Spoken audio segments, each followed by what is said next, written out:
I'm just about to start my workout for today. All I'm using for today's workout is a set of dumbbells and my jump rope. I will also be using an exercise mat. You will be more comfortable with something soft beneath you, so grab an exercise mat or a yoga mat if you have one. If you don't have a mat, a towel should probably suffice. If you're working out on a carpeted floor or on grass, you may not need anything at all. If you do not have dumbbells, look for household items that will work. So maybe grab a couple of shampoo bottles or water bottles filled with some sort of weight. And if you do not have a jump rope, don't worry, you don't need one. You could be doing any kind of moderate paced cardio exercise you want while I'm jumping rope. There are timestamps in the description box down below the video, so if you would prefer to just skip straight ahead to the workout, you can go ahead and use the chapter markers to do that. But if you would like to see the exercises briefly demonstrated and explained before we begin, let's go ahead and get into that right now. So first of all, let me tell you for reference and for reference only that these are 10-pound dumbbells that I'm going to be using today. This weight works well for me. You may need to use something lighter than that. You may need to use something heavier than that. So that depends on you. That depends on your strength. It depends on your level of fitness. It depends on what you have available to you. And of course, it depends on how hard you are looking to push yourself today. So please consider all of those factors when choosing your weights and make the decision that is best for you. If you do not have dumbbells, household items will absolutely work. So grab a couple of shampoo bottles or water bottles. You could fill them with water. That's probably easiest, but you might be able to make them a bit heavier if you fill them with something like uncooked rice or dried beans or lentils or kitty litter, powdered laundry detergent, maybe those little decorative pebbles. If you're taking your workout to the beach or the park or the hiking trail today, maybe you could fill them with dirt or sand. But as long as you can find something that you are able to maintain a secure grip on, and so that you're not going to drop it and make a mess or injure yourself, and as long as it is not too heavy for you, then pretty much anything will work for weight. So if you're taking your workout to the beach or the park or the hiking trail today, you could probably even find a couple of heavy rocks, but you will need something to hold onto for weight. I am also using my jump rope. So you can see that I have Rebecca here with me today. Rebecca is my adorable black jump rope with these cute little white skulls on the handles. If you would like to know where I get my jump ropes, there is a link and a coupon code in the description box down below the video. So click on the link and use coupon code Rebecca to save an additional 10% on your jump rope. If you do not have a jump rope, that's fine. You can just pantomime jumping rope. That's obviously going to be the easiest substitution and the most similar to what I'm doing. However, you could also just do, you could jog in place or do high knees or something like that. If you have an exercise bike or a treadmill or an elliptical or Stairmaster, you could hop on one of those. Up and down the steps is another great option. So we're going to be doing little jump rope sections. Each one is going to get a little bit longer. So if you are going to be doing something like high knees or jumping jacks, that may or may not work. I would suggest instead of doing the same amount of reps that I'm doing, so for example, if you want to do jumping jacks, if I'm doing 500 revolutions with my rope, I'm going to be able to get that done a lot faster than I could do 500 jumping jacks. So doing the same amount of reps as I'm doing revolutions of the rope might not always work. So what I would recommend instead is just timing your cardio sections. So if I'm doing 500 revolutions of the rope, you can estimate that that's going to take me plus or minus 5 minutes, let's say.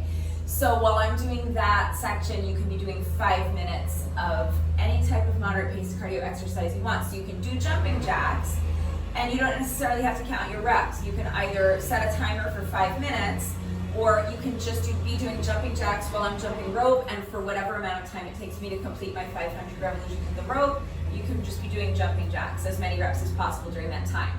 So that's one option.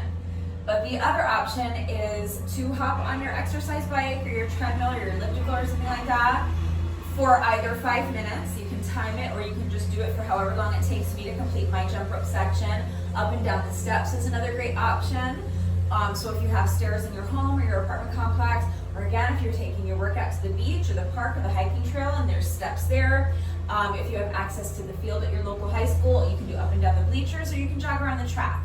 Okay, so the first cardio section will probably take me under a minute, and then the longest cardio section will probably take me about 5 minutes. So those are your options, but basically you can just be doing any kind of moderate paced cardio exercise you want while I'm jumping rope. If you do have a jump rope and you would like to jump rope with me, any style of jump rope you want to do is fine. You guys know I always kind of just like jog in place like this one jumping rope, but if you're more comfortable jumping with your feet together, great, jump with your feet together. If you excel at jump rope, you can feel free to do a more challenging jump rope variation. You can do a boxer shuffle, high knees, twist jumps, you can jump side to side. It does not matter. Any style of jump rope you want to do is fine. The only important thing is that we are counting revolutions of the jump rope. So with our first jump rope section, we're just going to be counting 100 revolutions of the rope. And that's it. It's gonna take less than a minute, assuming I'm not tripping all over my jump rope today. But plus or minus about a minute to complete. The first section is gonna be super quick. And then from there, the jump rope sections will get longer. So we're going to be adding 100 revolutions of the rope with each jump rope section. The longest jump rope section is going to be 500 consecutive, hopefully, revolutions of the rope without tripping, hopefully. That's the goal. So that is what I'm doing for jump rope, and I'll explain how all of that fits in. Once I show you the weighted exercises, I'll explain the format. But basically, any kind of cardio exercise you want to do while I'm jumping rope will work. So moving on to our 5 weighted exercises.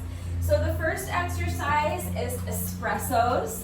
If you follow my workouts regularly, you know what these are. We do these all the time. If you do not follow my workouts regularly, but you know what a man maker is, you can kind of just skip over this part of the tutorial. Just do man makers. These are not exactly man makers. First of all, I don't like that name. And secondly, these are a little bit different than what I think most people think of when they think of man makers. The first person I ever saw do this specific exercise, exactly the way I'm going to do it, is my friend Sarah. And she calls them espressos, so I call them espressos. But basically, it's just a push up on the dumbbell, 2 plank rows, and then you're gonna stand, do a hammer curl, and an overhead press. So let's break it down, each one of the individual components, and then I'll put it all together so that you can see what it looks like. So first of all, with your push up, just mind your form, head in line with the spine. So if you imagine that you're standing with your back up against the wall and just gently pressing the back of your head into the wall, that's where you want your head to be. That's where you want your head to stay. So make sure as you're doing your push-ups, you're not allowing your head to kind of bob up and down. Head stays in line with the spine. Make sure that your shoulders are away from your ears. So we're going to be holding onto the dumbbells. So press the dumbbells away from you. You want to make sure you're not kind of sinking down into your shoulders like this. Push the dumbbells away. Push yourself up nice and high in your plank pose. Make sure that your abs are super strong and tight and engaged. So if you imagine that someone's about to come along and punch you as hard as they can in your stomach and you're bracing for that impact, that is how tight your abs should be. You are using your ab muscles to lift your hips up high and keep them lifted high. So you want to make sure your back stays flat. Do not allow your hips or your belly to droop down towards the ground like this. That's causing an arch in my back. So tighten up those abs. Use your ab muscles to lift your hips high. Keep them lifted high. Okay, so head is in line with the spine. Don't let your head drop down like this. You do not need to overcorrect by hyperextending your neck and jutting your chin out. Head in line with the spine, shoulders away from the ears, flat back. Those are your 3 bullet points. So then once your body's in that one perfectly straight line from your heels all the way to your shoulders, nothing moves. You're going to bend your elbows, you're going to lower your chest as close to the ground as you can without breaking that straight line. So getting your chest all the way down to the ground is a goal. You may or may not achieve that goal today. It's something to work towards. The objective, though, is far more important. The objective is to maintain integrity in your plank. So making sure that your body is staying in one straight line from your heels to your shoulders the entire time. So if you cannot get your chest all the way down to the ground today, that's fine. Just shorten up your range of motion. The point is just to get your chest as close to the ground as you can without ever breaking that straight line from your heels to your shoulders. But if you cannot get your chest all the way down to the ground, do not compensate by lowering your hips or your belly down to the ground. Okay, don't try to trick yourself that you're getting all the way down by lowering your forehead down to the ground. Remember, your head should remain in line with your spine the entire time. You have 2 options if you cannot get your chest all the way down. Option number 1, put your knees down. Option number 2, shorten up your range of motion. Okay, so head in line with the spine, shoulders away from the ears, flat back, body stays in one perfectly straight line the entire time. So after we complete our push-up, we're going to do 2 plank rows, 1 on each side. So we're here, we're holding onto our dumbbells, we're in our plank pose. We're just going to row the weights 1 at a time. So when I say row the weight, I mean I'm going to pick up 1 weight, bend my elbow, and bring the weight up towards my shoulder on the same side, then place it back down with control. Then we're going to repeat that on the other side. Okay, so do your best not to let the weight drop down, place it down with control. Also, as you're doing your row, do your best not to allow your hips to open up to the side.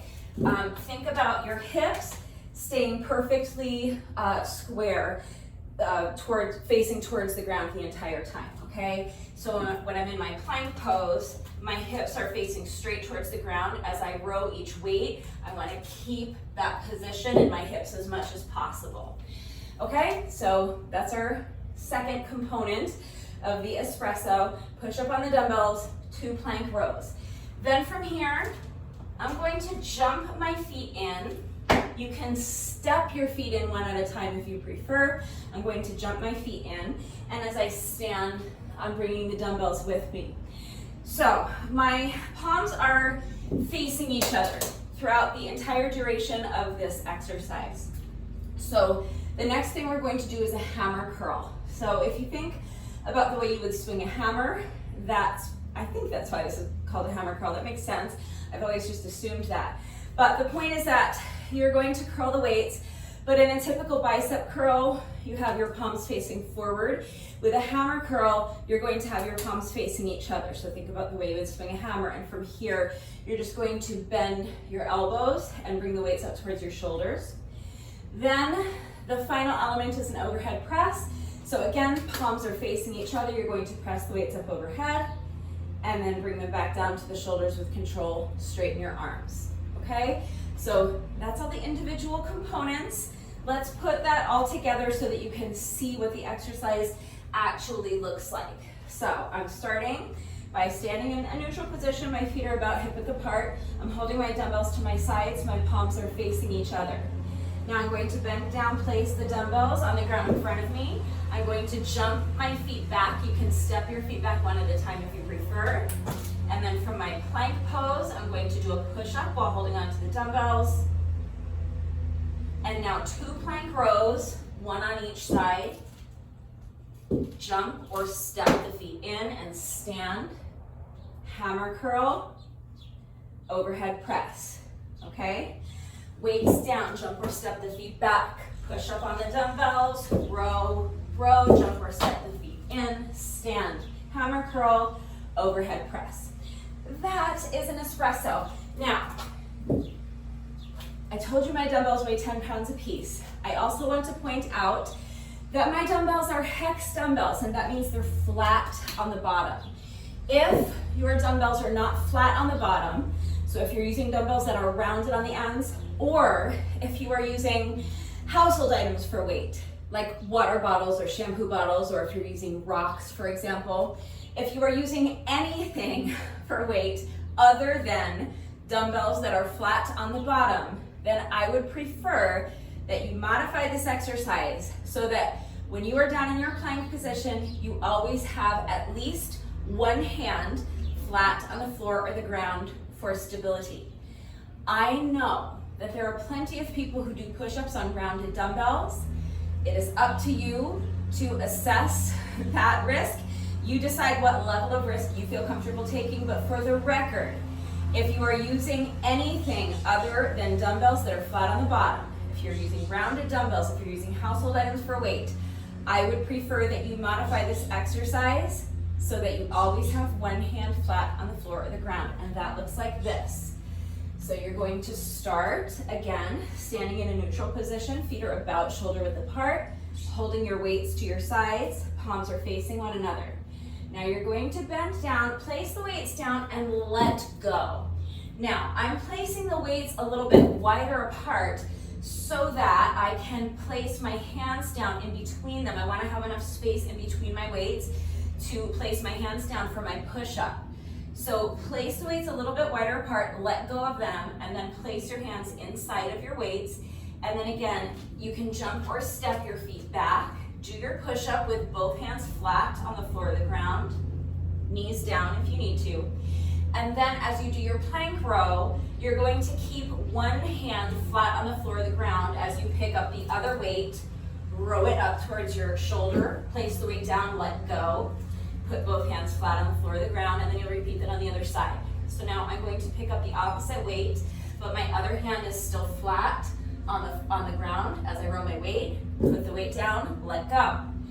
Hands down, jump or step the feet in, and then from here, you can just pick up the weights as you stand, do your hammer curl and your overhead press. Okay, so just for safety, rounded dumbbells are liable to roll around on you. I don't want anyone falling and getting hurt. And obviously, household items are not made for workouts like dumbbells are. So just to minimize the risk, I want everyone to be safe. I don't want anyone falling or getting hurt. So I would prefer that you apply that modification. You make the decision that is best for you. But that is our first exercise. The next exercise is going to be gorilla rows. So you're just going to start with your feet wide apart, holding onto both dumbbells. And then from here, these are basically like side lunges. So you're going to kind of lunge to the side, place the dumbbell down inside of your foot, and then come back, repeat that on the other side. Then return to your starting position. Now you're going to lunge back to this side, pick up the weight and bring it with you, and then repeat on the other side, okay? So put the weight down, down, pick it up, down, down, up, okay? Super simple. So with your legs, you're basically just doing like side to side lunges. So make sure that your shoulders are back and down. Think about tucking your shoulder blades into your back pockets. Shoulders are back and down.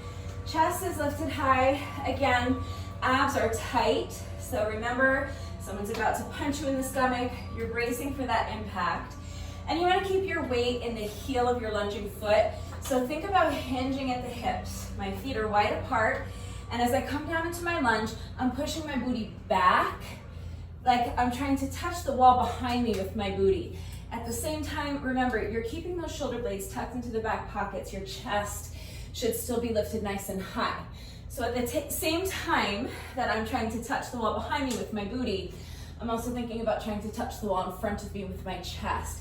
You want your spine elongated so that your back stays flat, and my weight is in the heel of this lunging foot. All right, so you want to make sure that you're avoiding a rounded back. We're putting the weights down, we're picking them up, but as you do that, you want to keep your back flat. So you don't want to allow your back to round like this, okay? So flat back, weight in the heel as you lunge side to side, but that's it. That's the second exercise. The third exercise is a bent over row plus an upright row. We're doing lots of rowing today. We did plank rows, and now we're going to combine two more variations of rows. So the first thing we're going to do is another hip hinge. So shoulders are back and down, chest is high, abs are tight. Push the booty back. We're hinging at the hips to come into our bent over position. Make sure that you are not locking out your knees. So you're not trying to actively straighten your legs for this. You want a soft bend to your knees. And your goal is to get your torso about parallel to the ground if you can. Do not push your body into doing anything that it is not ready to do, okay? Please work to your own level. So if you're able to get your torso so that it's parallel to the ground, fine, do that. But if you can't, then be where you are, okay? You can shorten up your range of motion, that's fine. The important thing is that your back is staying flat. The weight is staying in your heels. You should actually be able to pick up your toes, and you have a soft bend to your knee, okay? So flat back, weight in the heels. So for this one, I'm going to be holding my dumbbells in front of me with my palms facing the tops of my legs. So So you're looking at the backs of my hands right now. This is the grip I have on my dumbbells, okay? So holding my dumbbells in front of me like this, then soft bend to the knees, shoulders back and down, chest lifted high, abs are tight. Mosquito that won't leave me alone. Really wants to like fly into my eyeball. All right, hinging at the hips, so push the booty back. Oh my God, go away. Push the booty back, hinge at the hips, and then from here, you're going to row the weights. So again, that just means you're bending your elbows, lifting the weights up towards your shoulders, and then controlling the movement as you straighten your arms again. So again, don't let gravity take over. You're not just dropping the weights down. Control every aspect of the movement. Now from here, you're going to hinge at the hips to stand. So press your heels into the ground, hinge at the hips to stand, and we're going to add an upright row. So my grip has not changed. My palms are still facing the tops of my legs. You are looking at the backs of my hands right now. From an upright position, I'm going to row the weights again. So I'm going to bend my elbows, lift the weights up towards my shoulders, and then bring them back down with control, okay? That's one rep. So, bent over row, upright row, okay? Hinge at the hips, row the weights, hinge at the hips to stand, and row the weights from a standing position. And that's it. That's exercise number 3. Exercise number 4 is one that I think I might have invented. I don't know. I've never seen anyone do it other than me, exactly. So I don't know if I invented it or not, but since I think I invented it and I've never seen anyone do it before, I named it Punch, Punch, Crunch. So we are going to start feet a little bit wider apart, and you're going to punch, punch, and crunch. Makes sense why it's called punch, punch, crunch. Then you're going to punch towards the other side, punch, crunch, okay? So punch, punch, crunch, punch, punch, crunch. Just make sure you're alternating sides. So I'm going to be doing that while holding on to my 10-pound dumbbells. This exercise works great without any weight if you want to do it really, really fast, but we're just doing 4 reps at a time, and I want to do this. I frequently do this exercise with a set of really light weights, my 5-pound dumbbells, so that I can still do it quickly while adding weight. With the heavier weights, I'm forced to really slow down the pace a little bit, but that's okay. That's what I want today. So I'm going to start by holding my weights in front of me like this. Now I'm going to punch. So I'm punching just across my body. What is this, like a jab? I don't know. Across my body. Then I'm going to do the same thing on the other side. So punch, punch. And now, do you see how this heel kind of naturally lifts off the ground as you twist for that punch?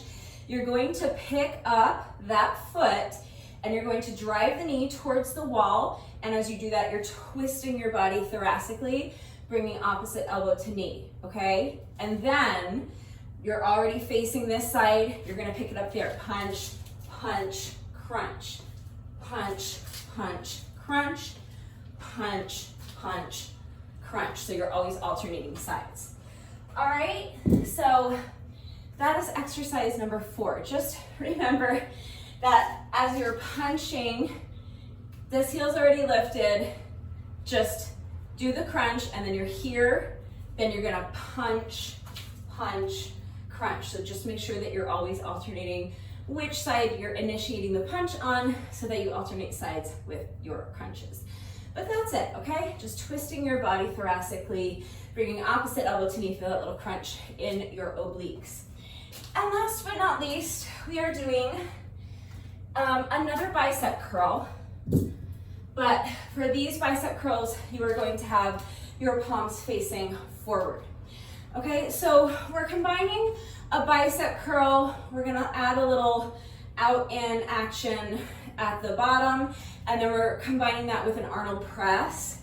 So the movement's gonna flow really nicely. Arnold press is just press the weights up overhead and then squeeze them together in front of you. So it's like this little goal post combined with the overhead press. And we're going to be combining that with a bicep curl, and then we're doing a similar thing at the bottom. We're gonna go out and in with the arms, okay? It's actually really simple. So I'm going to start, in the interest of flow, I'm going to start, this is my starting position. So I'm holding the weights up towards my shoulders, and my palms are facing my shoulders. You are looking at the backs of my hands. The first thing I'm going to do is bring the weights down. I'm not going to straighten my arms all the way. I'm going to keep a slight bend to my elbows here, and then I'm going to go out and in. So I'm squeezing my back muscles together as I bring the weights out and then bring them back in with control. Then from here, I've done my out in, I'm going to curl the weights back up, return to my starting position. Now, I'm going to bring the weights around so that the weights are up by my shoulders now and my palms are facing you.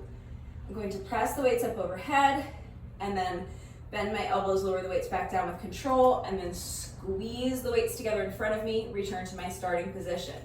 And that's 1 rep, okay? So from here, straighten the arms, not all the way, squeeze, curl the weights up. Now rotate the weights around, press them up overhead, squeeze them together.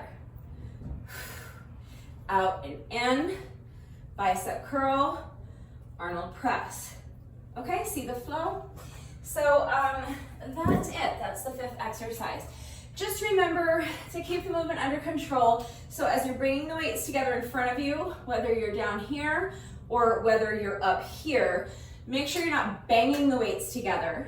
You want the movement to be under control. You want to really feel that squeeze as you're squeezing the weights here during your Arnold press. Feel that in your chest. So I like to imagine that the ends of my dumbbells are magnets, and I'm trying to get them to touch, but I can't quite get them to touch because of that magnetic force that's repelling the 2 ends of my dumbbells. So feel that sensation as you squeeze the weights together. Make sure that there's no momentum involved. The movement's under control. You're not just banging the weights together. If they touch, that's fine, but you just want to feel that resistance.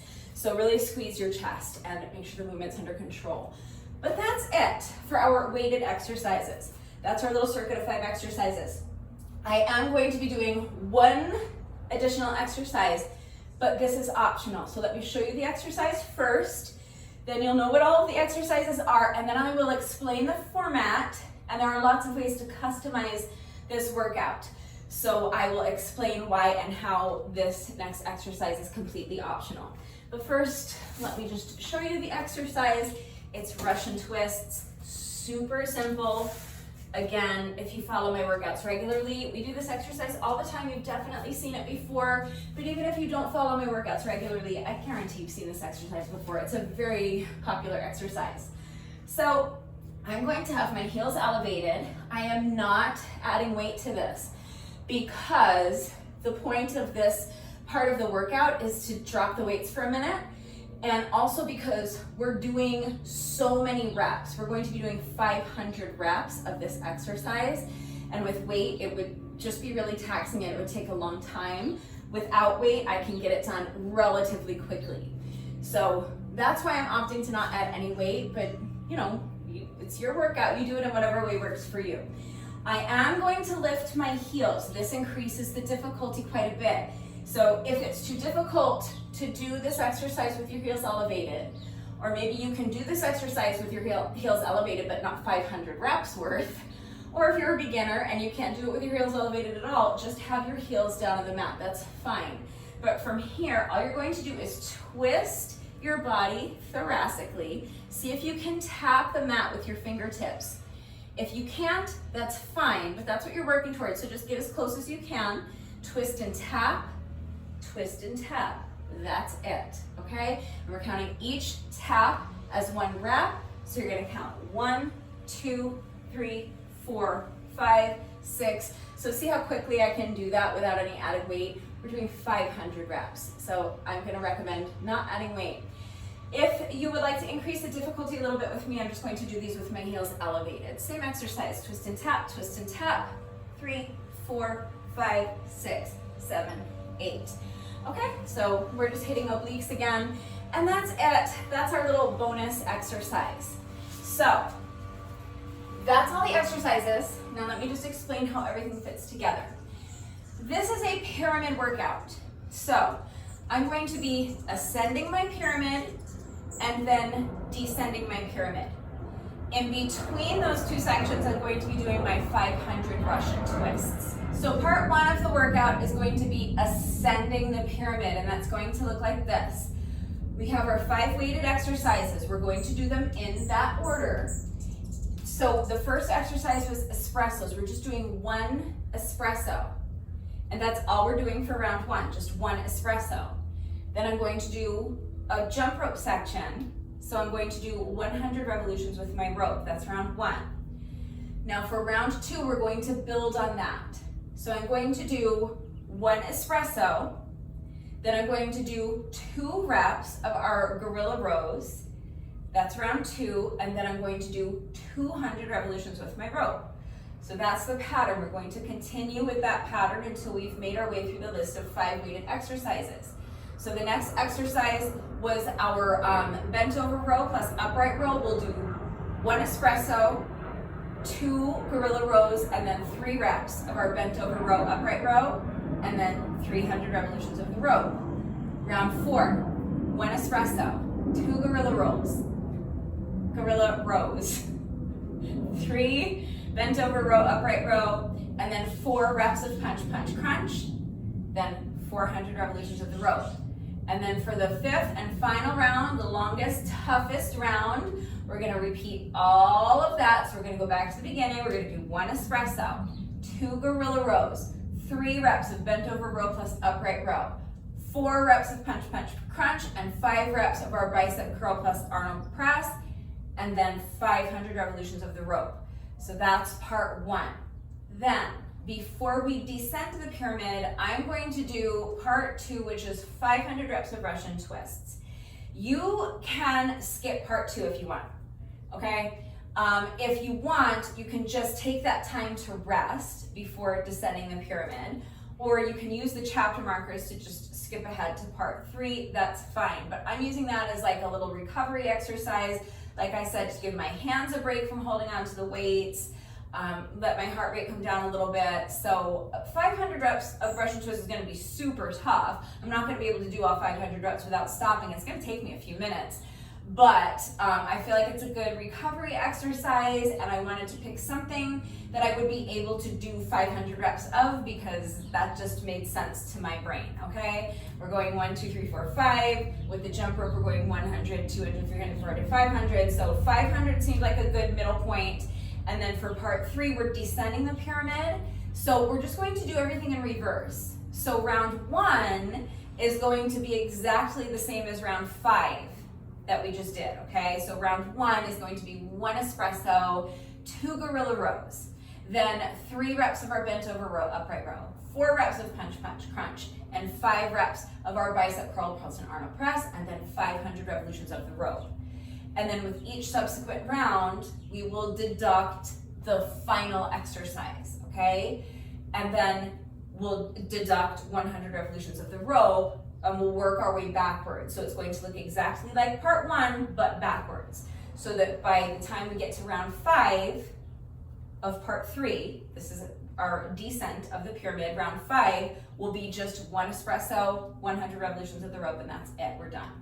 Okay, so if you are pressed for time, or it's just too many reps for you, there are so many ways that you can customize this workout to accommodate your fitness level or your time constraints.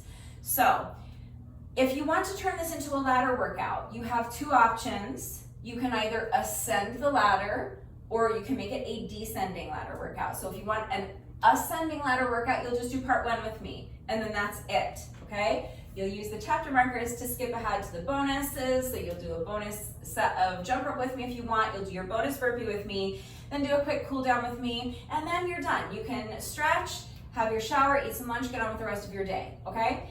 If you prefer a descending ladder, then you can just do part 3 with me. So that might be more manageable to just start with the longest, toughest round while you're fresh and you have energy, and then work your way down the ladder, that's fine. So that's just a matter of preference. So you can turn this into a ladder workout by either just doing part 1 of the workout, that would be an ascending ladder workout. If you want to descend to the ladder, you can do just part 3. You could also make it a pyramid workout, like I said, but skip the middle section. So if you want to just ascend your pyramid and then descend your pyramid, skip over part 3, skip over part 2, just do parts 1 and 3. There will be chapter markers so that you can navigate to whatever portion of the video is relevant to you. But you also could do just parts 1 and 2. So you could ascend your ladder and then just use the part 2 or 500 Russian twists as like an ab finisher. Or you could do just parts 2 and 3. So maybe you want to start with part 2, do your 500 Russian twists as kind of a warm-up or like a little buy-in, and then do your descending ladder workout. Okay, so you can mix and match the sections in whatever way works for you.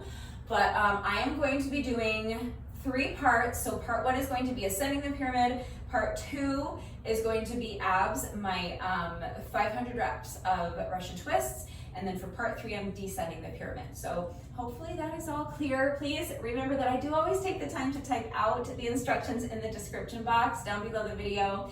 And I'm going to do the entire workout right along with you. So watch me do it, read the instructions. But then of course, as always, if anything is unclear with the format, how everything fits together, if you have any questions about how you can modify and customize the format to accommodate your fitness level or any time constraints you may have, if you have any questions about the exercises that we are doing today, if you have any doubts about how to do the exercises with the correct form, or if you need help with beginner modifications, I am always here to help. So please ask questions if you have them.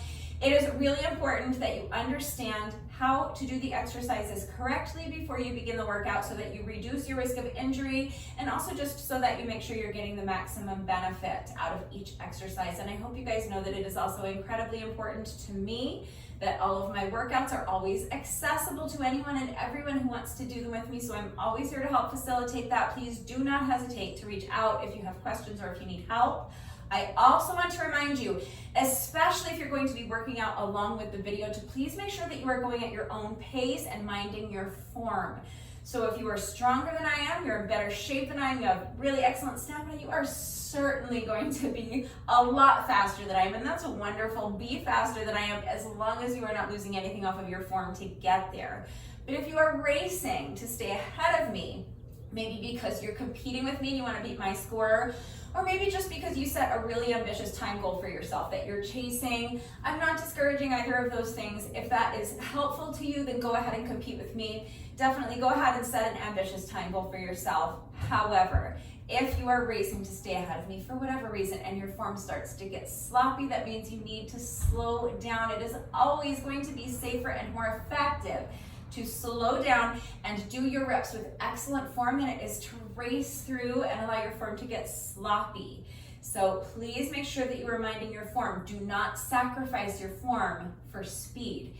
If you are slower than I am, also wonderful, because as long as you got your sweet little booty dressed and you are out here with me doing these reps, you're putting in the work, you're minding your form, that is all that matters. So don't worry about how fast you're going. If you are racing to keep up with me and your form starts to get sloppy, that means you need to slow down. If you fall behind, you can always pause the video. So if you fall behind either because you're just working at a slower pace than I am, or because you are needing longer rest breaks than what I'm taking, or you're needing rest breaks where I'm not taking them, that's fine. Just pause the video. I'm not going anywhere. When you're ready to resume the workout, you come back.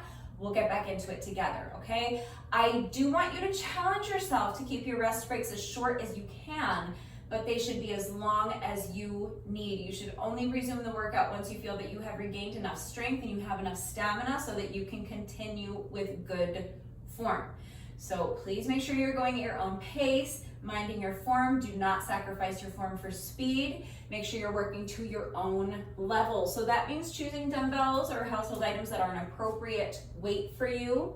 It might mean dropping the added weight on certain exercises. It might mean skipping part 2 or reducing the amount of reps, putting your heels down for the Russian twists, putting your knees down for the push-ups, shortening up your range of motion, taking rest breaks as needed. Okay, so please just be smart, be safe, use your common sense, listen to your body, make the decision that is best for you, and just do your best. Please remember that your best is always good enough, so let your best be good enough. One last thing, because I always forget to mention this before we begin the workout, and then I have to lose time off of the workout. So I'm gonna tell you right now that if you trip over your jump rope, you will see me trip over my jump rope plenty, I guarantee it. If you trip over your jump rope, you do not have to go back and restart the entire set. We would be out here all day and all night if I did that. So if we're doing a set of 300, for example, and you trip on rep number 150, okay, you count 150 revolutions of the rope and then you trip over your jump rope, that's fine. Just take a breath and then as quickly as you're able, just get right back into it, pick up your count where you left off. I know it can be frustrating. I get very frustrated with myself when I'm tripping over my jump rope a lot. That's normal, that's natural. You're specifically trying to jump over the rope. So when you trip on it, you're failing at what you're trying to do, and failure is upsetting, it's frustrating. I'm not saying like, don't, no, this is not, I'm not a like good vibes only like person. It's perfectly normal and natural to feel frustration when you are trying to do something and failing. So I'm not saying to not feel frustrated.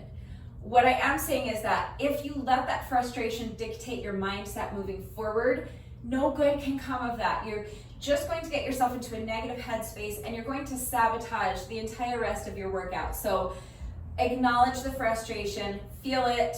Sometimes you'll hear me shout or scream. Sometimes you'll see me throw my rope down.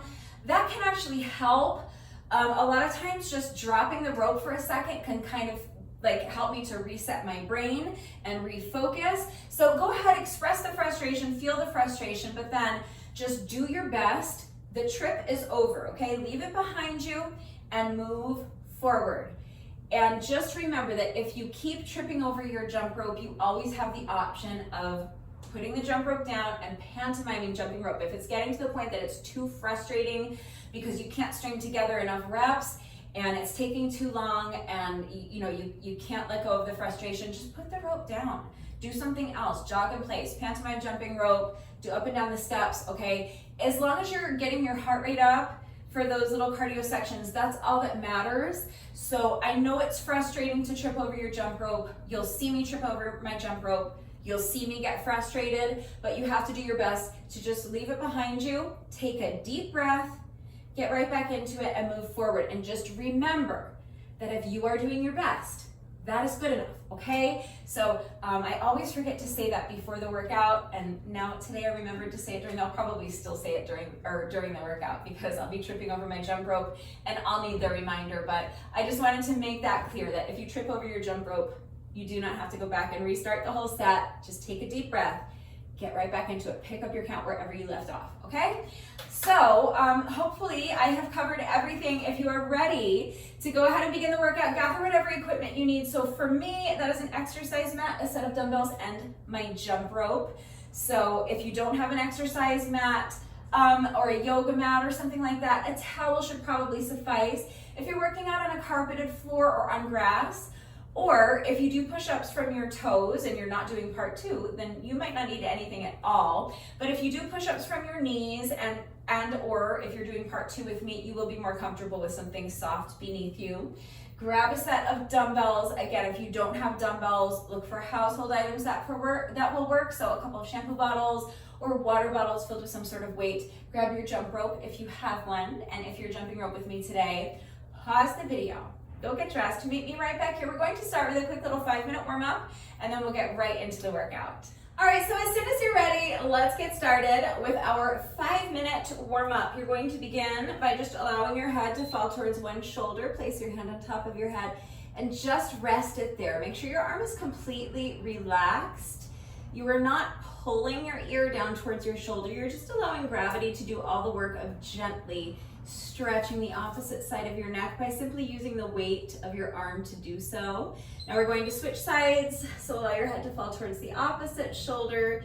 Place your hand on top of your head and just rest it there. Your arm is completely relaxed. Shoulders are relaxed as well. They should be down away from your ears.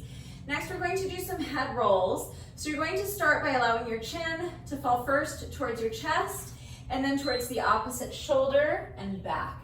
And each time you roll your head from one shoulder to the other, just start feeling your head getting heavier and heavier. Allow your range of motion to increase until finally your entire torso is just kind of spilling in front of you. Your arms are nice and loose like a rag doll. Next, we're going to do some shoulder rolls. So you can roll your shoulders either towards the back or towards the front. It doesn't matter. Just make sure that you're exploring your full range of motion here. So think about making the circles as big as you possibly can. Next, we're going to do arm circles, but we're going to start small with our arm circles. So first, you're just going to extend your arms straight out to the sides. Start by making your circles towards the back or towards the front, it doesn't matter.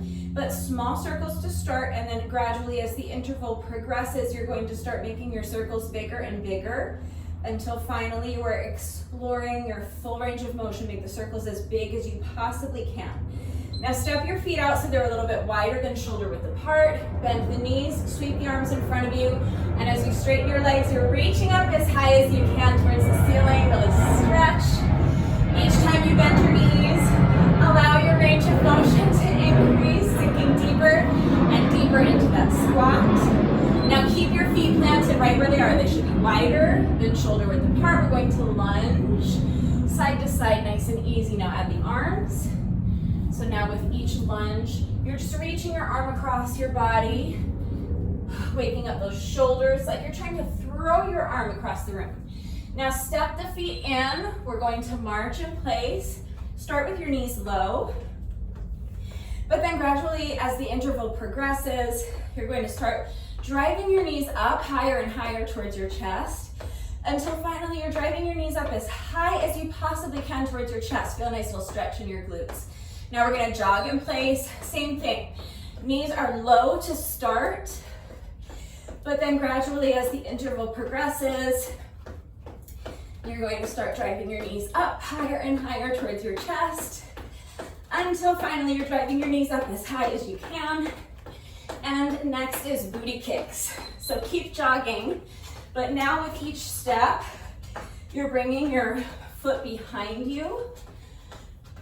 Really try to see if you can actually kick yourself in the booty cheek with your heel. For this next one, if you struggle with balance, you can hold onto the wall or a chair for support. If not, hands on the hips is fine. You're going to pick up one foot and just swing the leg front and back. Nice and loose. Just want to wake up those hip flexors. We're going to do the same thing on the other side. So you'll put this foot down, transfer your weight, pick up the opposite foot, and just swing the leg front and back. You can start low, and then as the interval progresses, you can start expanding your range of motion a little bit, swinging that leg higher and higher. Now extend one leg out in front of you, and bring the leg around and behind. Each time you make this little semicircle, you're gonna lift your leg higher and higher. And then for the last two, we're gonna do a hip circle. Drive the knee up towards your chest and use your hand to guide it around. Other side, extend the opposite leg out in front, making a semicircle, bringing the leg around and behind, lifting the leg higher and higher, and now two hip circles. Drive the knee up towards your chest. Use your hand to guide it around. And we're going to finish with a hamstring stretch. Feet wide apart, hinge at the hips, forward fold. Keep your back as flat as you can. so that you isolate your hamstrings more effectively. So if you want to use the wall or a chair or the arm of your couch to assist you, that's going to make it easier to keep your back flat. And it's probably going to make this stretch feel more comfortable for you. It's okay if you round your back in this stretch. You're not going to hurt yourself, but we're only there for a few seconds. So in order to maximize the effectiveness, you just want to keep your back as flat as possible. So remember, you can always use the wall or a chair or the arm of your couch if you need something to make that stretch a little bit more accessible for you. But that's it, that's our little 5-minute warm up. All right, so now I am nicely warmed up. I am coated from head to toe with bug spray, so hopefully the mosquitoes will leave me alone. I have my timer reset as a stopwatch. I'm going to time each part of the workout separately. So you don't have to time yourself, but I just find it helpful to time myself. So I'm going to time myself. So round 1 is just 1 espresso, 100 revolutions of the jump rope. So as soon as you're ready, here we go. I'm starting my timer in 3, 2, 1, and go. So 1 espresso. Weights down, jump or step the feet back. Push up on the dumbbells, 2 plank rows, 1 on each side. Jump or step the feet in. Stand, hammer curl, and overhead press. That's it, just 1 rep. And now, just 100 revolutions of the jump rope. So, any style of jump rope you want to do is fine. We're just counting 100 revolutions. So you're gonna count 1, 2, 3, 4, 5, 6, 7, 8, 9, 10, 20, 30, 40, 50,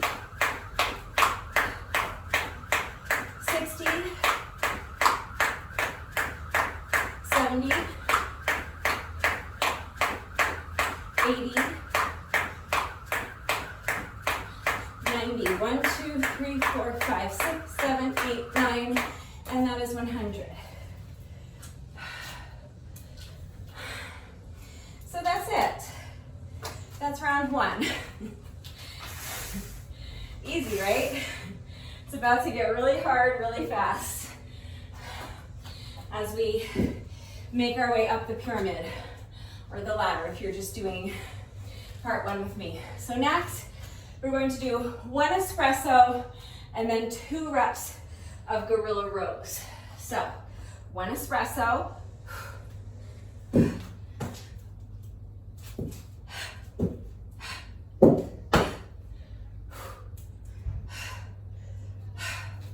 and now 2 gorilla rows. So set the weight down, set it down, pick it up, pick it up. That's 1 rep. So weight down, down, up, and up. And that's 2. Just 2 reps.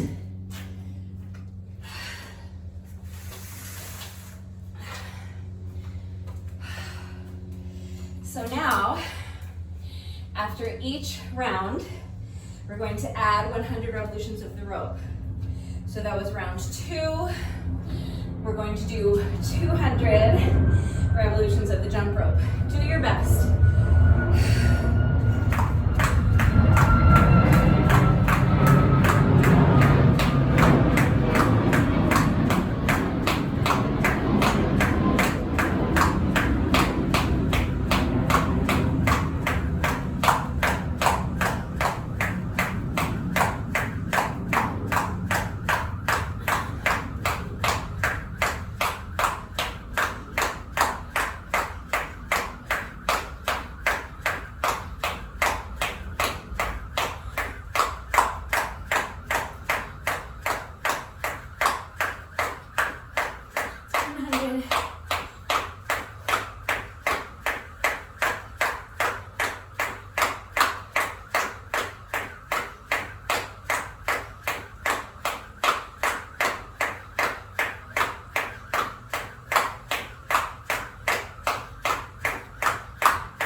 That's round 2.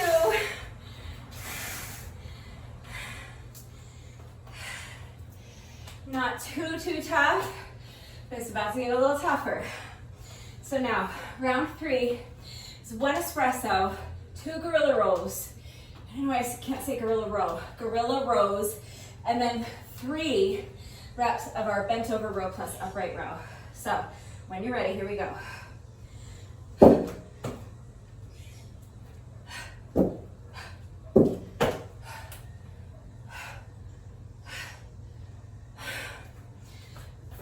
Two gorilla rows.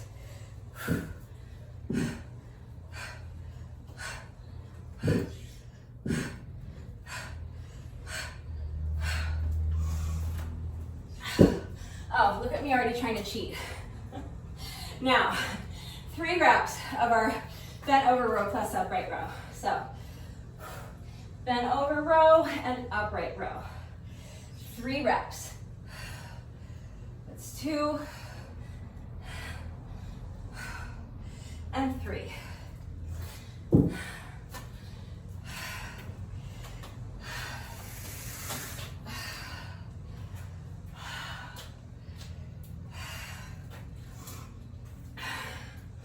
So that was round 3. That means we do 300 revolutions of the jump rope. Remember, if you trip over your jump rope, you don't have to go back and start all over. Just pick up your count where you left off. Do your best. 300 revolutions when you're ready.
Just 2 more rounds.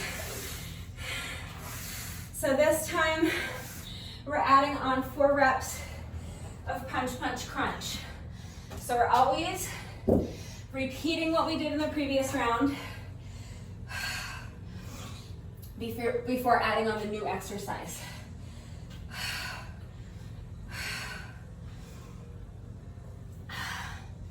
So as soon as you're ready, here we go. Round 4, starting with 1 espresso.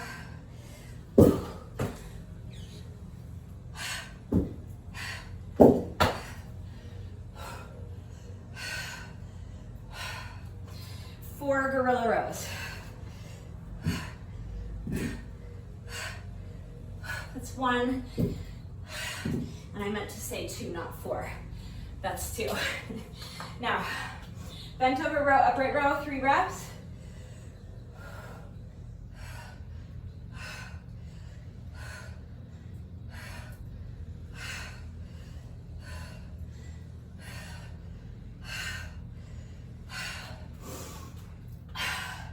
And now 4 reps of punch, punch, crunch. So punch, punch, crunch, punch, punch, crunch. That's 2, punch, punch, crunch. That's 4.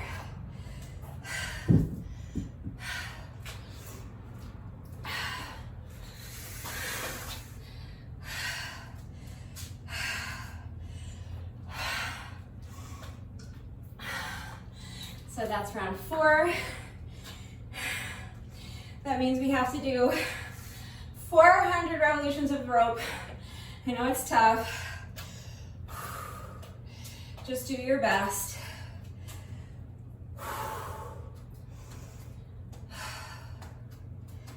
If we were doing sets of 100, I would be skipping already, but having to pace myself for a set of 400, I just want to take a couple more breaths.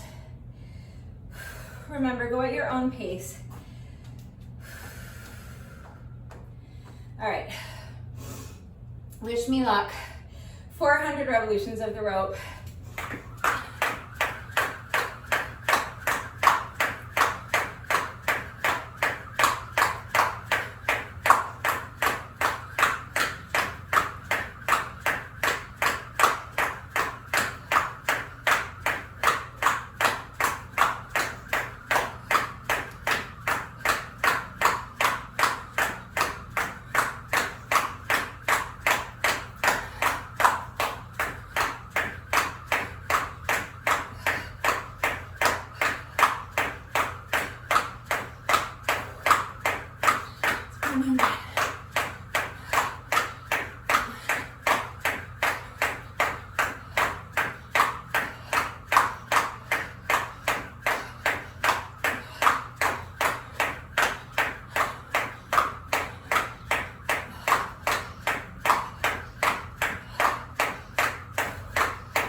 Just one more round to go.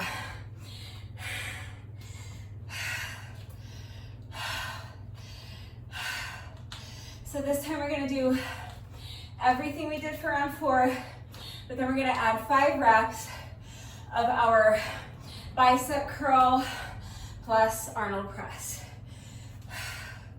And remember, we're mirroring the Arnold press with our bicep curl. We're adding that little out and in at the bottom. All right.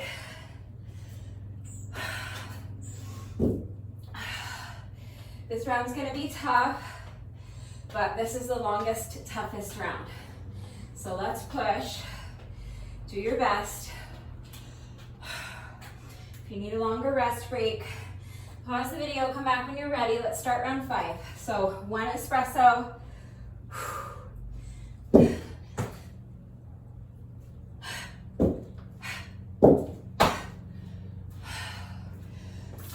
2 gorilla rows.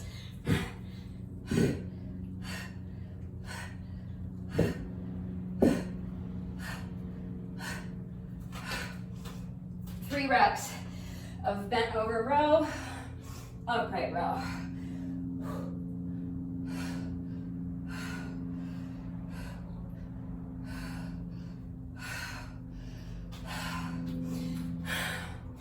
Four reps of punch, punch, crunch.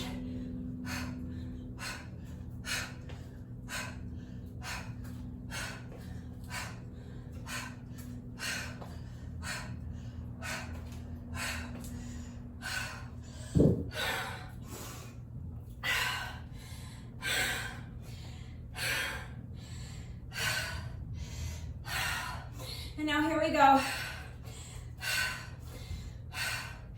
Bring the weights down, out and in. Now curl the weights, Arnold press. Squeeze the weights together in front of you. That's 1 rep. That's 2, we're doing 5 of these. Out and in, curl, Arnold press, that's 3.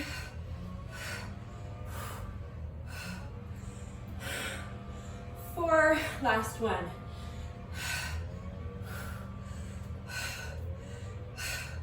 And 5. Remember to keep the movement under control, especially as you're squeezing the weights together in front of you. Don't bang the weights together. Feel that resistance, feel that squeeze in your chest. No matter the exercise, every aspect of the movement should always be under control. But with that one, it's easy to kind of just let momentum take over, swing your arms around, bang the weights together, and then you're not getting the benefit of the exercise. So always make sure that the movement is under control. And again, if we were doing sets of 100, I would be skipping already. So if your stamina is better than I am and you're ready to do a set of 500, you should be skipping already. I need a few more seconds. So remember to go at your own pace. If you're stronger than I am, you can always skip ahead in the video if you get too far ahead. And if you're slower than I am, you can always pause the video, just come back when you're ready. All right, here we go. So now, 500 revolutions of the jump rope, wish me luck.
me 20 minutes and 40 seconds.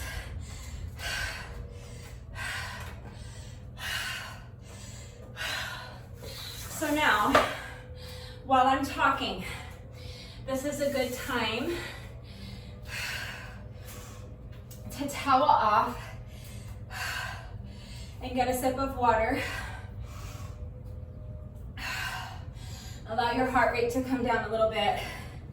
Allow your breathing to normalize a little bit before moving on. So if that's all you're doing today, that was a great little 20-minute workout.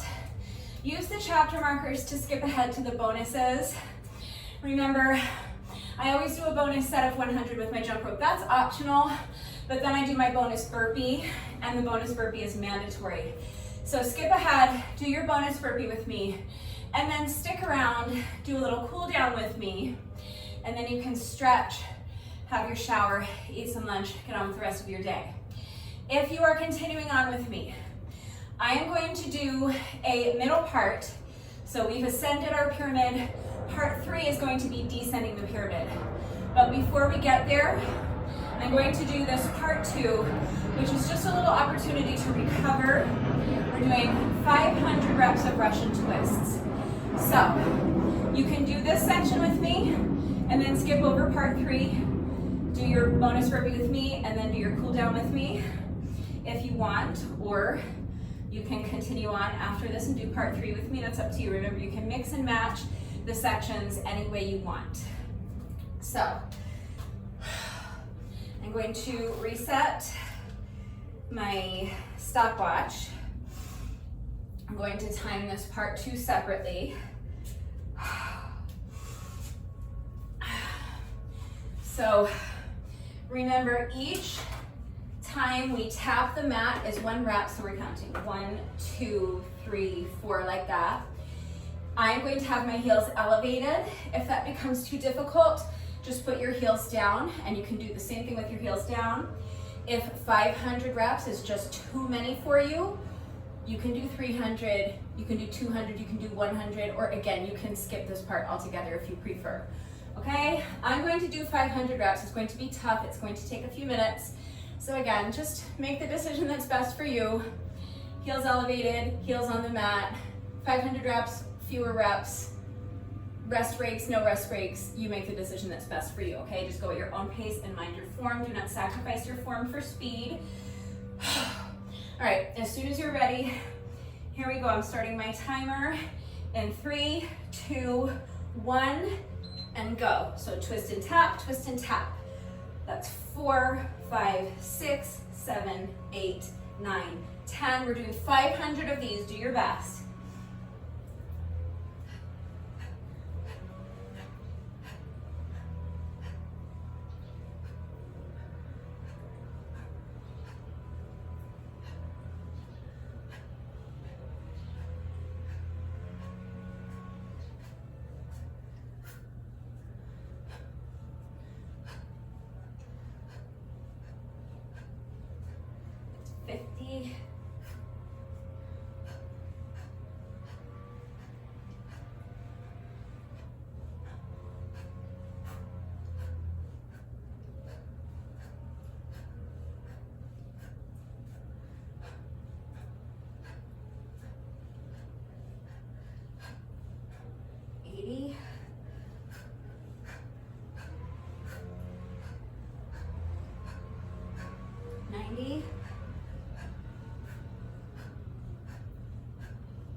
It's 100.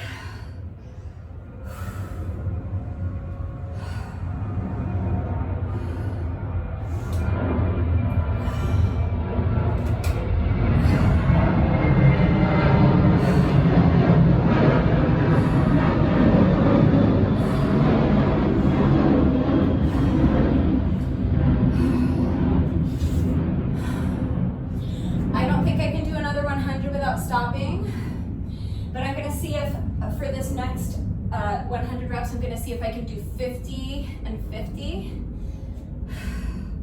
I'll pause and rest wherever I need to, but my goal is going to try to be see if I can get to 50 before I have to pause and rest. Do your best.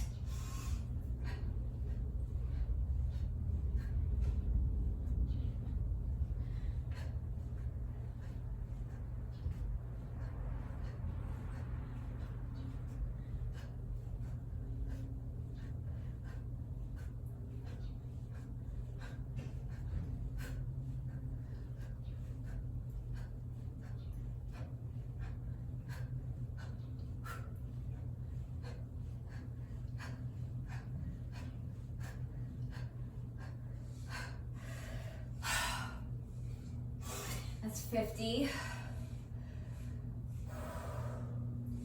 So you probably don't necessarily want to go until failure if you're pacing yourself for 500 reps. That first set of jump rope is going to be impossible. The first 3 sets are going to feel impossible. My quads get really tired when I do Russian twists, like a lot of reps of Russian twists, holding them up like that for so long. Oh, it's so taxing on my quads. And then when I go to jump rope afterwards, my legs are just jelly. Cannot get my feet up and over the rope. All right, so I'm at 150. Let me see if I can get to 200 before I have to pause and rest again.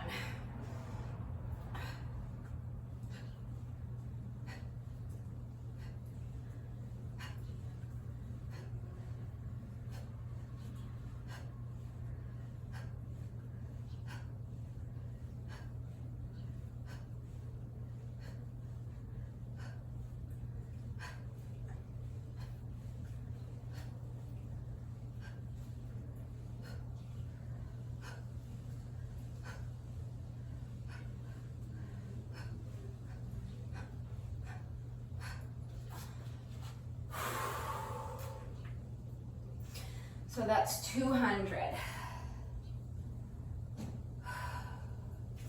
I feel like for this next 100 reps, I might be able to do what I just did for the reps 101 through 200. Just do 50 and 50. So I'm going to make it my goal to continue doing these in sets of 50 for as long as I can. So I would like to see if I can do at least 2 more unbroken sets of 50. That will get me to 300 total reps. And then if I need to start breaking them down further than that for the final 200 reps, I can do sets of 20, that's fine. Do your best, break them up however you need to. As long as you get the reps done, that's all that matters. Challenge yourself to keep the rest breaks as short as you can, but they should be as long as you need. When you feel you have regained enough strength and you have enough stamina that you can realistically tackle another set of 50 or so with good form, then here we go. Picking up my count at 200.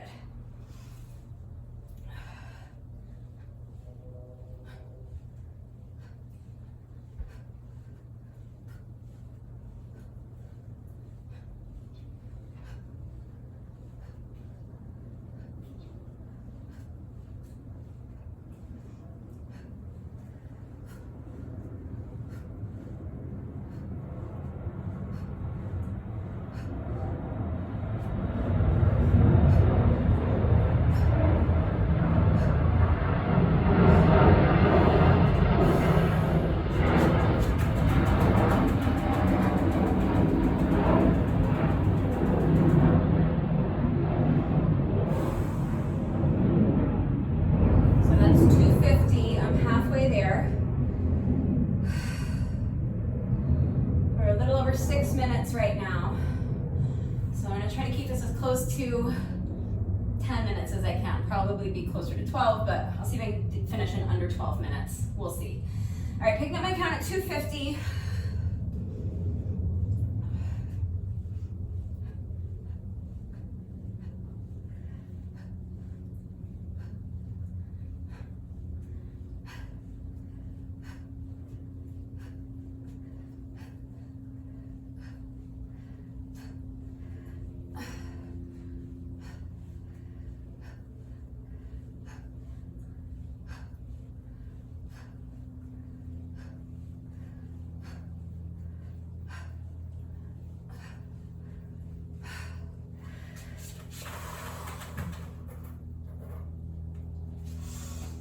It's 300.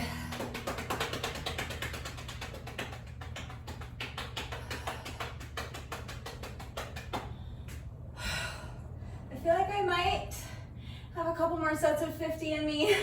I'm gonna try.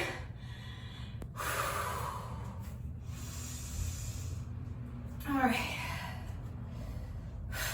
When you're ready, let's see if we've got another unbroken set of 50 in us. Picking up my count at 300.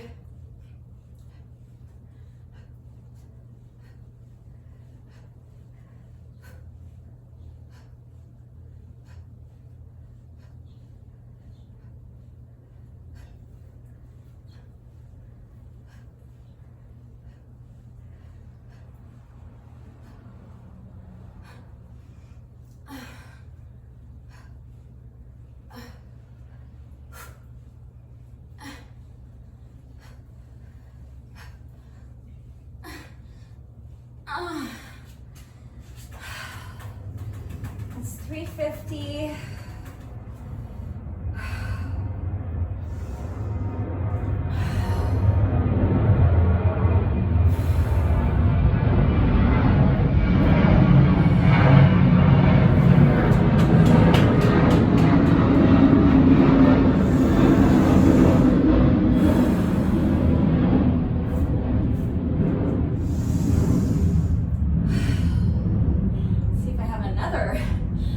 Instead of 50 of me. Pick up my count at 350.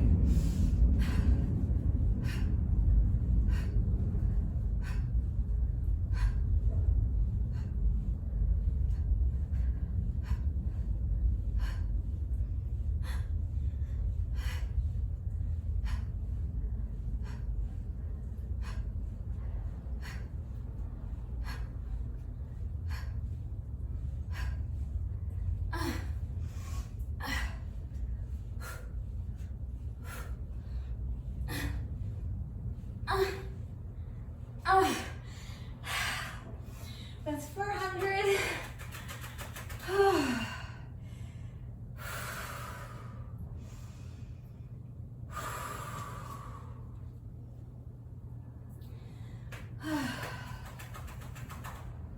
All right, I'm still under 10 minutes, not by much, but let me at least get started on this next set of 50 before I hit the 10-minute mark. I do want to keep this as close to 10 minutes as I can. So as soon as you're ready, here we go. Pick up my count at 400.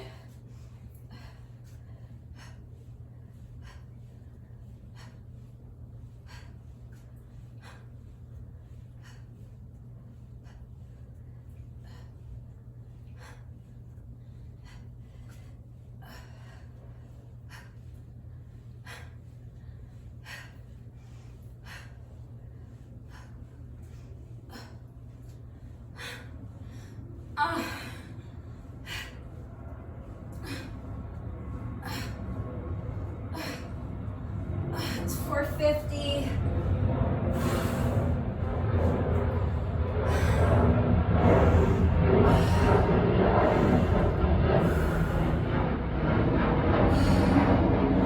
think I can definitely finish in under 12 minutes. So that's good. That will mean we picked up our pace a lot on the second half. So let's push. This is our final 50 reps. When you're ready, here we go.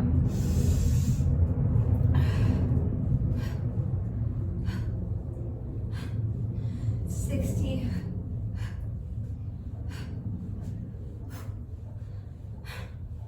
70.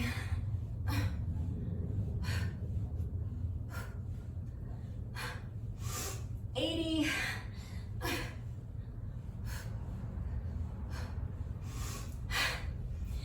90. 5, 6, 7, 8, 9. That's 500. 11 minutes and 27 seconds. I'm good with that.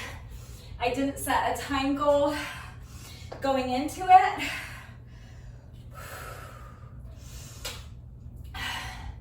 But at the halfway point, I was about 6 minutes in. So I wanted to see if I could pick up the pace and finish in under 12 minutes. I was doing my best to keep it as close to 10 minutes as possible. So 11:27 is right there. I'll take it. It means that I did pick up my pace a lot on that second half. I was pushing hard and it was tough. Of course, I feel those in my obliques, but honestly, my quads on that exercise tend to be my point of failure. They just get so fatigued from holding them in that position for so long, that little bit of like isometric training. I find it really taxing for my quads. All right, so that's part 2. Just resetting my timer again. Just wanted to time each of these 3 parts separately. So, part 1 took me a little over 20 minutes. Part 2 took me like 11 and a half minutes. So far we're at like 32 minutes-ish, not including the rest breaks in between the sections. So I think all 3 parts together, about an hour, plus or minus an hour, not too bad. I'm sure I'll be tripping over my jump rope a lot more in this part 3 because my legs are so fatigued, but I'll just keep the pace up as much as I can. Obviously, part 3 is going to be a lot harder than part 1 and it is going to take longer, but the 20 minutes and change that I spent on these same exercises in the reverse order in part 1 gives me kind of a good gauge. So I know it's going to take between 20 and 30 minutes. So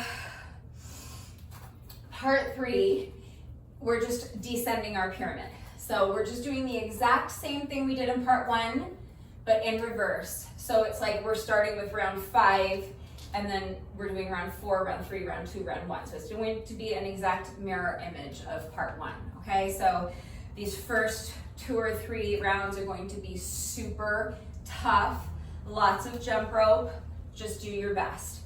So if you're not doing part 3, remember, use the chapter markers to skip ahead to the bonuses. The bonus round of jump rope is optional. The bonus burpee is mandatory. Then stay right here, do a quick little cool down with me. And then make sure you're taking a good 15 or 20 minutes to stretch if you can before you have your shower. And then you can eat some lunch and get on with the rest of your day. If you are continuing on with me and doing part 3,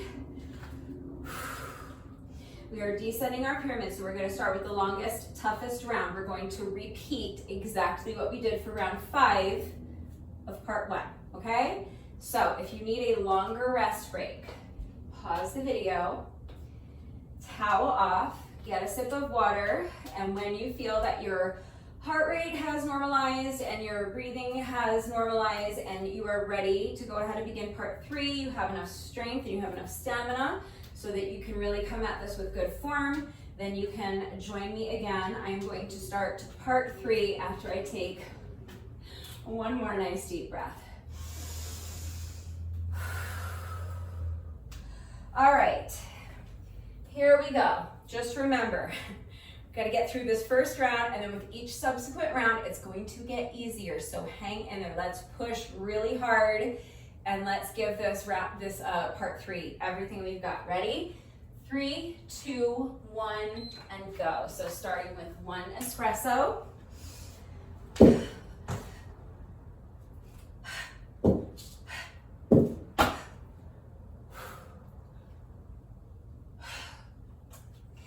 2 gorilla rows.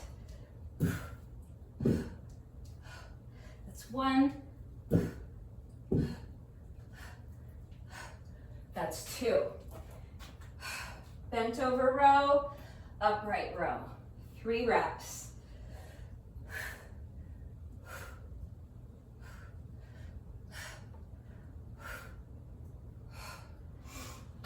Now, what's next?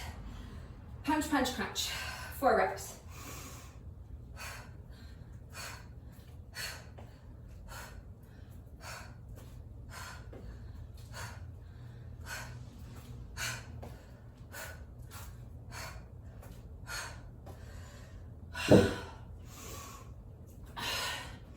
And lastly, 5 reps of our Arnold press plus a bicep curl.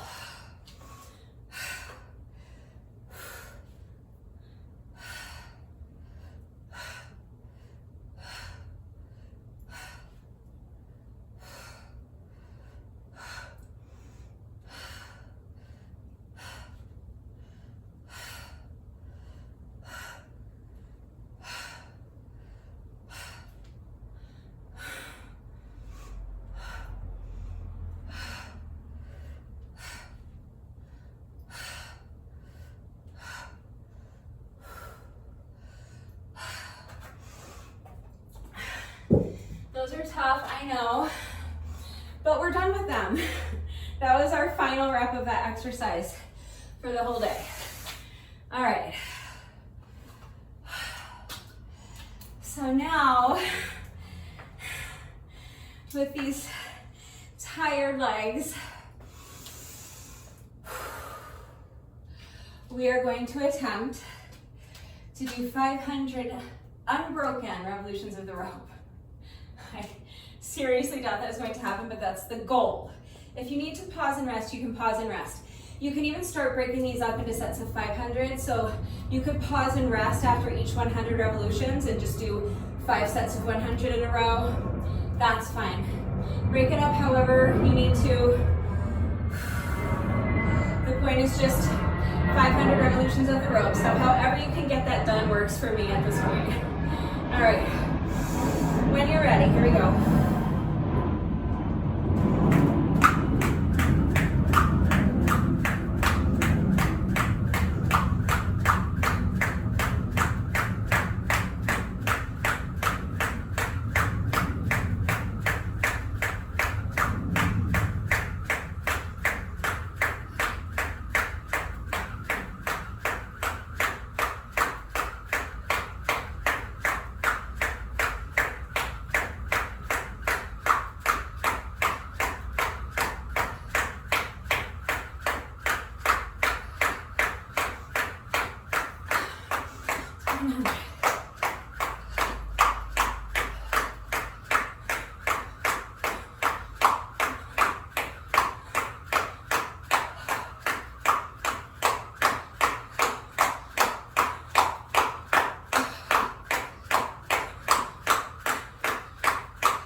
Frustrating.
Frustrating.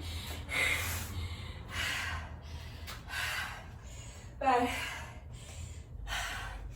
I'm being realistic. I knew that I wasn't going to get through all 500 reps without tripping, but that was a lot more tripping than I would have liked. Obviously, I would like 0 tripping, but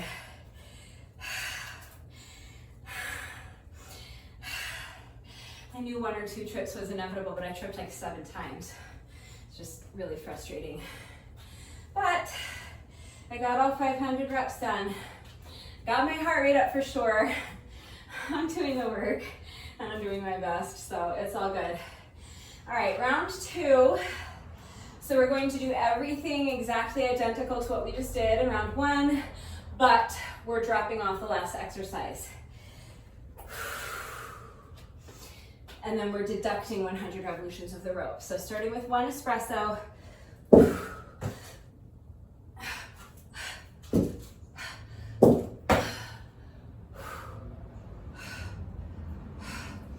2 gorilla rows.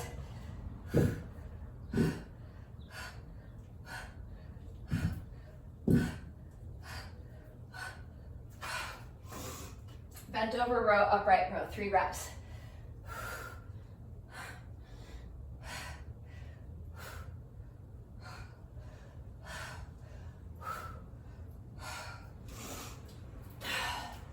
And now just 4 reps of punch, punch, crunch.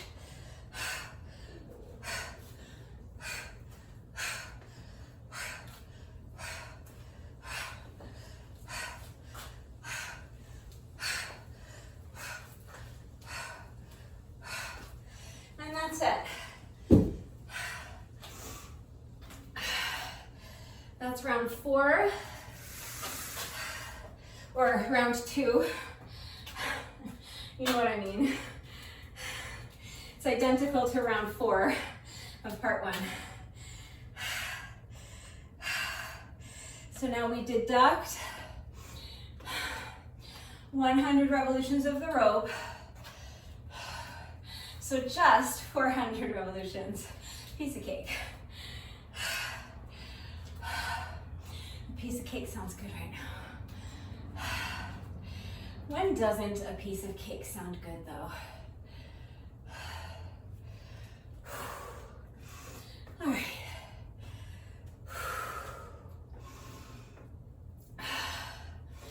I don't anticipate getting through all 400 reps without tripping, but that is my goal. So I'm giving myself a few extra seconds to rest and breathe, because in the event that I am able to string together 400 revolutions without tripping, that's my goal. That's what I want to be able to do. So I want to have the stamina to do that. But again, if 400 in a row is too many for you, you can break it down into 8 sets of 50 or 4 sets of 100 if you want. I'm going to attempt to do all 400 revolutions unbroken. I'm just going to do my best. Which at this point in the workout is not very impressive, but hey, it's what I've got.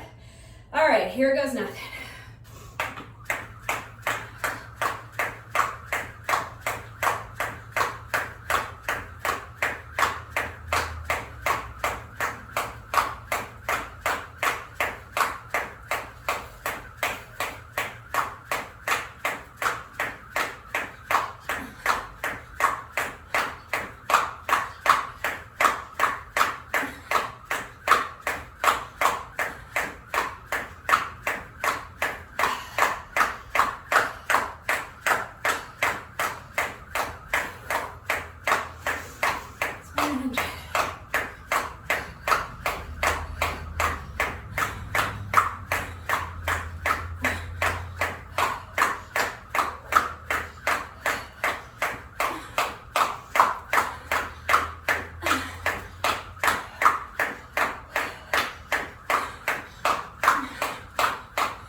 those few extra seconds to breathe.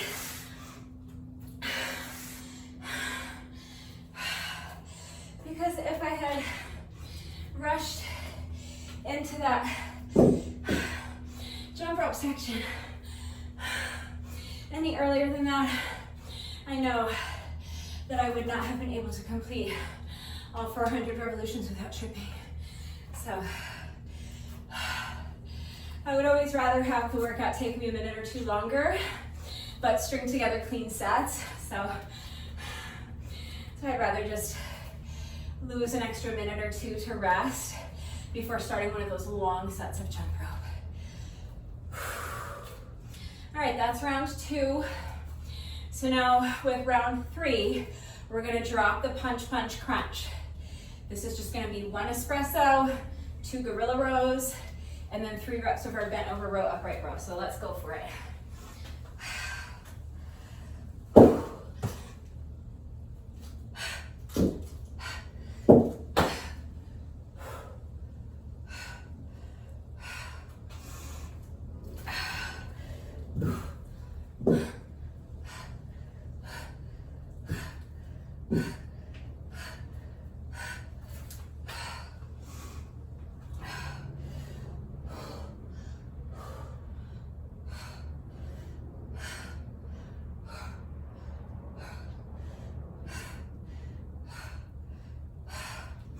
That's it. Weights down.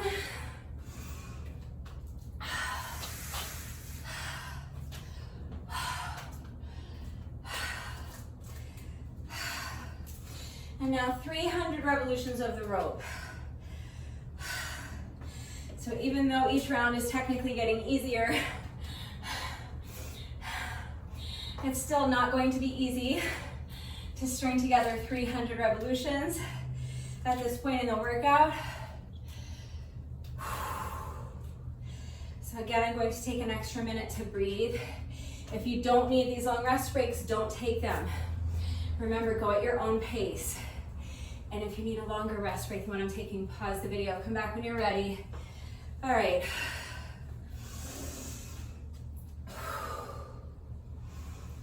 Let's see if I've got 300 reps in me without tripping. We'll find out together. When you're ready.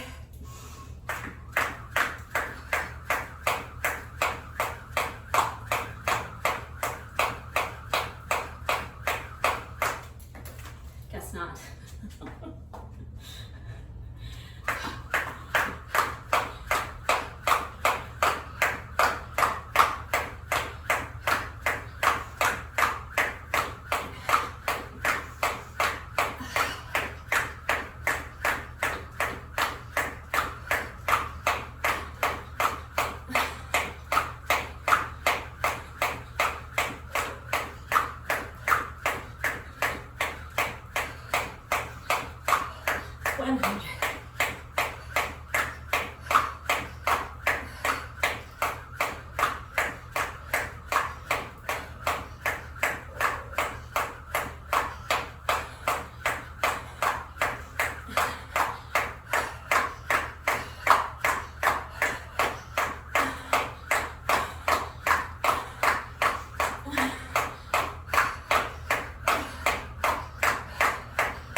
And then 2 gorilla rows.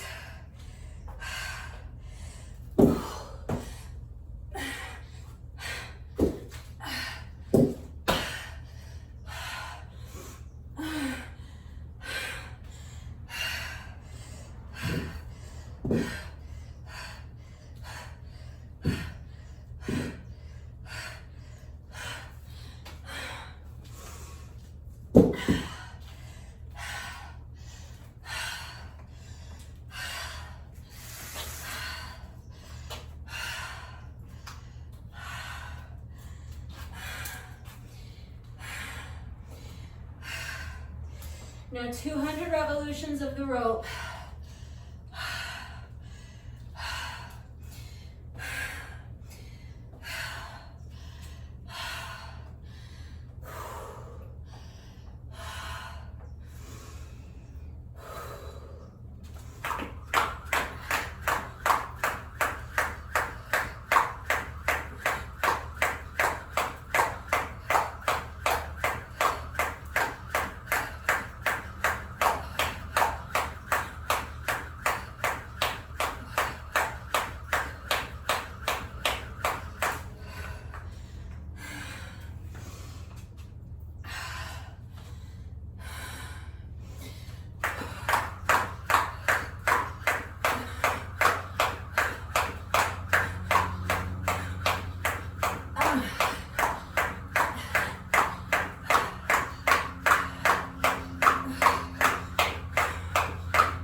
Over 21 minutes.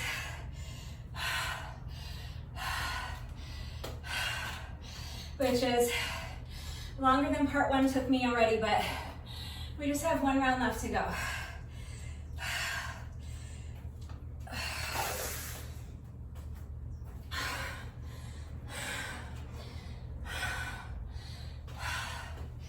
So just 1 more rep. This is our final espresso.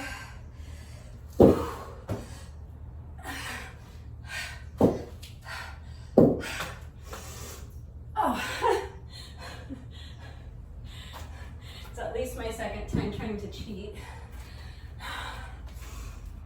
All right, that's round 5. So all we have to do is finish up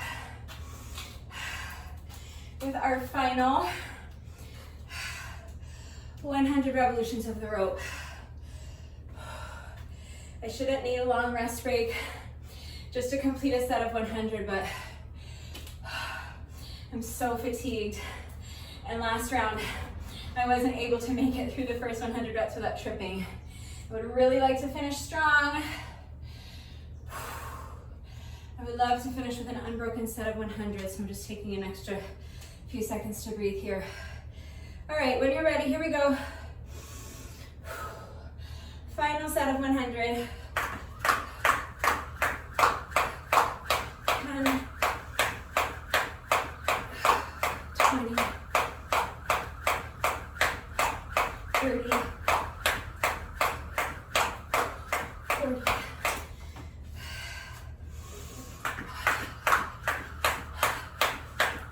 50, 60, 70, 80, 90.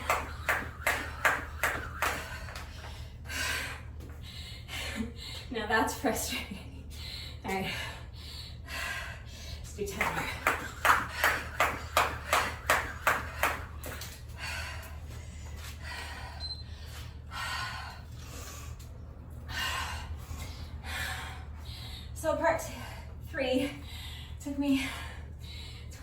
minutes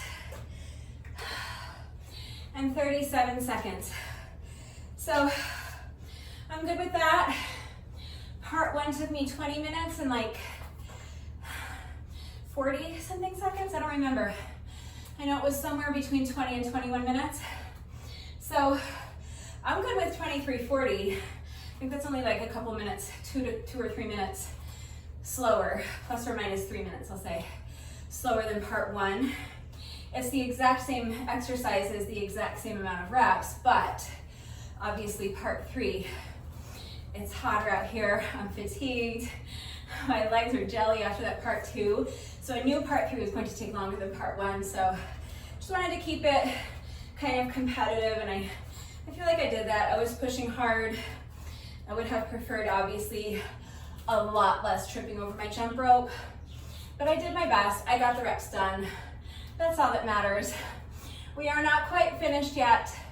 Remember, no workout of mine is ever complete until we have done our bonus burpee. So we have just 1 rep left to go, but first, whenever I do a workout that incorporates jump rope, in addition to my bonus burpee, I also like to do a bonus set of 100 with the jump rope. So again, the bonus set of jump rope is mandatory. If you do not want to do it, you can just take another minute to rest, breathe, let your heart rate come down a little bit, cheer me on, and then we'll do our bonus burpee together.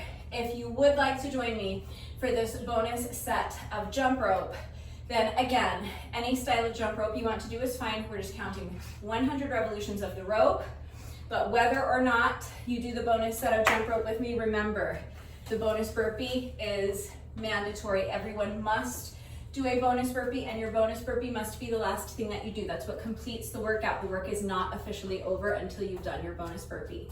So,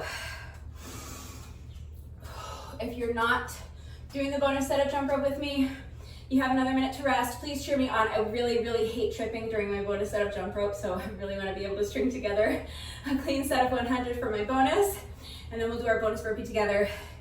If you are joining me, here we go, when you're ready, I'm gonna take 1 more deep breath.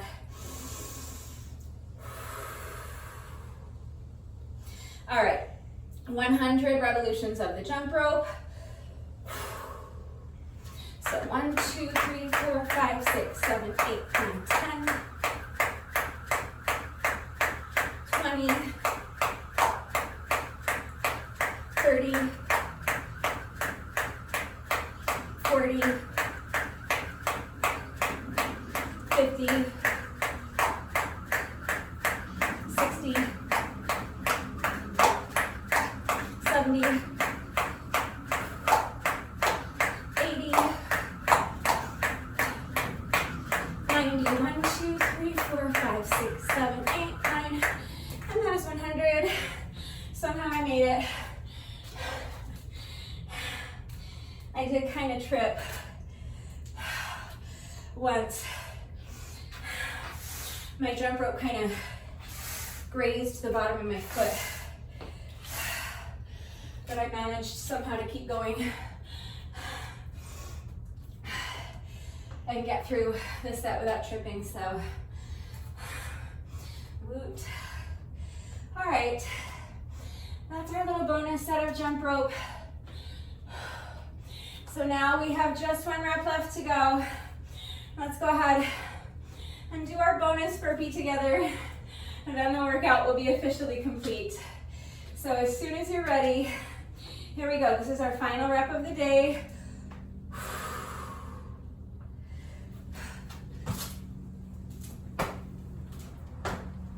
All right, with that, the workout is now officially complete. So let's just do a quick little cool down together. You just want to keep moving while you allow your heart rate to come down a little bit and while you allow your breathing to normalize. So you can pace around back and forth, shake out the legs a little bit, shake out the arms. Let's do a quick shoulder stretch. So just bring one arm across your body, use your other arm to pull it in close to your chest. Make sure that your straight arm is completely relaxed, and make sure that your shoulders are relaxed. They should be down away from your ears. Make sure that you are continuing to move as we do these stretches. You want to just keep moving and keep focusing on slowing down your breathing. So shake it out. Let's get the other side, bringing the opposite arm across your body, using your other arm to pull it in close to your chest. Straight arm is completely relaxed, shoulders are relaxed. They should be down away from your ears. If your shoulders are tense and hunched up by your ears, you're not going to be able to stretch them effectively. So relax the arm, relax the shoulder, keep moving. Again, if your heart rate is still really elevated, if you're still breathing really heavily, it might feel best to actually pace around, but you can just shake out the legs like I'm doing. You can even just shift your weight from foot to foot. And make sure you're focusing on slowing down your breathing. So you do that by inhaling all the way down to your belly button. As you inhale, visualize filling up your entire torso with air. Feel your diaphragm being pulled down. Your rib cage should physically expand. Then use your diaphragm to slowly control the air as you exhale. Let's do a tricep stretch next.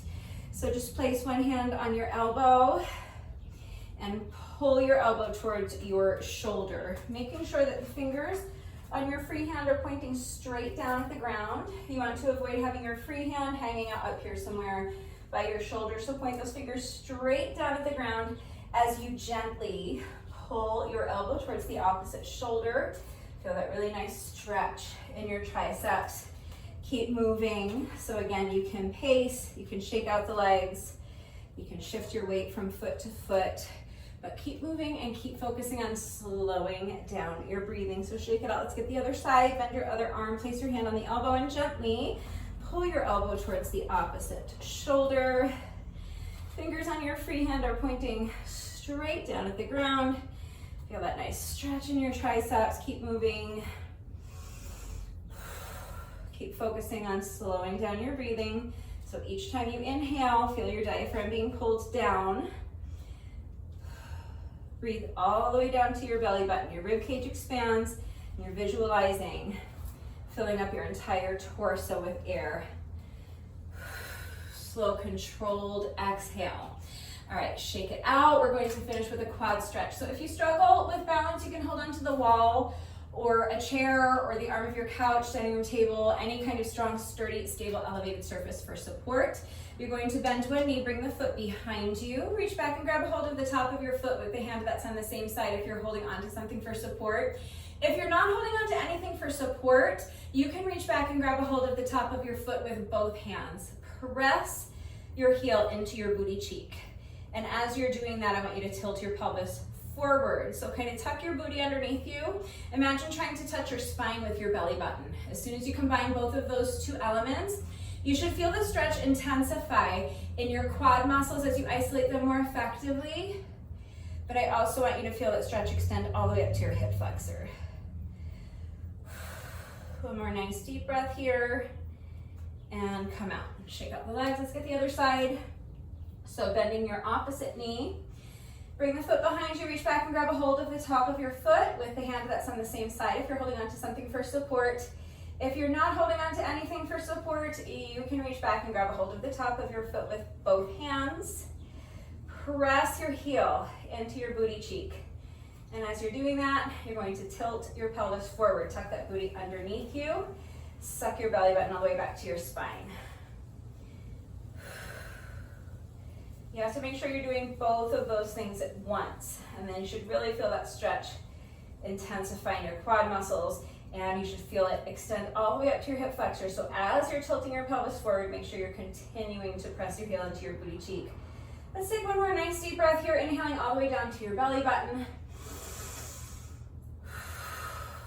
Use your diaphragm to control the exhale, and shake out the legs, shake out the wrists, shake out the arms.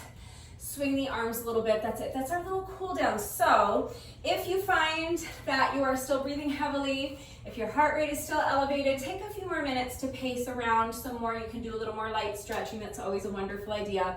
Just remember that this little bit of light stretching that we do during the cool down does not take the place of a proper stretching routine. It is still really important to make sure that you're taking a good 15 or 20 minutes every single day if you can to stretch. It's going to go a long way towards helping to alleviate any muscle soreness that you might be experiencing after the workout, and it's also going to help reduce your risk of injury moving forward. Both of those things are really useful if you are looking to make daily exercise a part of your routine.